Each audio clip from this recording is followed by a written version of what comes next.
Another day, another basketball stories na naman ang pagkikwentuhan natin. At ngayon nga ay ang pag-uusapan natin ang balitang may 5 players nga daw ang out pa sa Los Angeles Lakers. At ang balitang may magandang balita nga daw ngayon ang Golden State Warriors.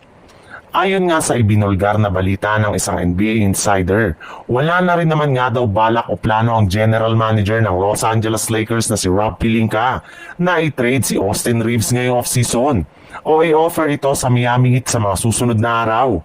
Nananatili pa rin nga daw ito bilang isa sa mga untouchable player sa kanilang lineup na bawal i-trade. Sa ngayon nga daw po ay meron lamang ang Lakers na 2 manlalaro na balak nilang available sa trade at i-offer sa Miami Heat na kinabibilangan ni Dalton Kenick, Rui Hachimura.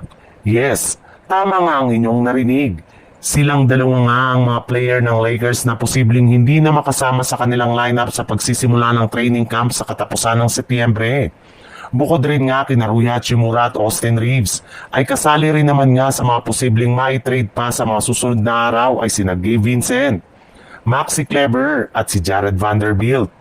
Silang 5 lang naman nga ang mga manlalaro na hindi paligtas ngayong off-season at posible nga na matanggal pa sa kanilang lineup bago pa man magsimula ang kanilang training camp at ang kanilang mga laro sa bagong season ng NBA. Sa ibang balita naman, kahit gaano man nga karami ang mga nagsilabasang balita ngayong patungkol sa Golden State Warriors, ay hanggang ngayon nga ay wala pa rin naman nga silang nagagawa ni isa mang move ngayong off-season. Hindi pa nga nila napapapirma ng kontrata si Jonathan Kuminga at maging ang mga naibalitang target nilang players sa free agency market. Pero sa kabila nga niyan, ay ibinulgar pa rin nga ng isang NBA insider na bagamat man nga hindi pa kumpleto ang kanilang lineup sa darating na season, ay meron na nga silang nabuong plano sa kanilang magiging rotation. At isa nga dyan ay ang paggamit nila sa kanilang target na si Al Horford bilang kanilang pinakabagong starting center next season. As of now nga, ay kasalukuyan na lang naman ngang inaayos ng Golden State Warriors ang kanilang problema kay Jonathan Kuminga. At once nga na masetan na ito, sa mga susunod na araw ay tuluyan na nga nila siyang papipirmahin ng kontrata.